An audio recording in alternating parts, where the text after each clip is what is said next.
Test দলের সুযোগ পাওয়ার কথা ছিল আর্শদীপ সিং এর, কিন্তু তিনি সেটা পাননি। একটা আক্ষেপ পুষে রেখেছিলেন তিনি, সে আক্ষেপ উগরে দিলেন বাংলাদেশের বিপক্ষে প্রথম টি-20 ম্যাচে। বাংলাদেশের টপ অর্ডারের প্রথম আঘাতটাই করেন তিনি, আর তাতেই বাংলাদেশের পরিকল্পনা মাটিতে মিশে যায়। এদিন আর্শদীপ উইকেট শিকারে যাত্রা শুরু করেন লিটন দাসকে দিয়ে।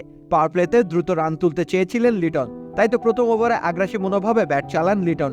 কিন্তু আর্শদীপের ফাঁদে মুখ থুবড়ে পড়েন তিনি। মিড উইকেট অঞ্চল দিয়ে বাউন্ডারি আদায় করতে চাইলেন লিটন, তবে ব্যাটের সাথে বলের সংযোগ ঘটেনি। আকাশপানে উঠে যাওয়া বলকে 22 গজের পাশ থেকে তালুবন্দী করেন রিঙ্কু সিং।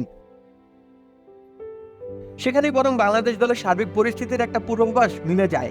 দ্বিতীয় ওভারে বল করতে এসে সেই পূর্বাভাসকে সত্যিতে রূপান্তরিত করার কাজটা করেন আর্শদীপ সিং। তরুণ ব্যাটার পারভেজ হোসেন ইমনকে বোল্ড আউট করেন আর্শদীপ। ইনসাইড এজ হয়ে বল উপড়ে ফেলে উইকেট। দুর্ভাগা ইমনের ইনিংসটি লম্বা হতে পারেনি। উইকেট শিকারের শুরুটা করেছিলেন আর্শদীপ, শেষটাও তিনিই করেন। সুশাসন, সুদৃঢ় আর্থিক ভিত্তি, সুচিন্তা, সবার জন্য সিটি ব্যাংকই ভরসা।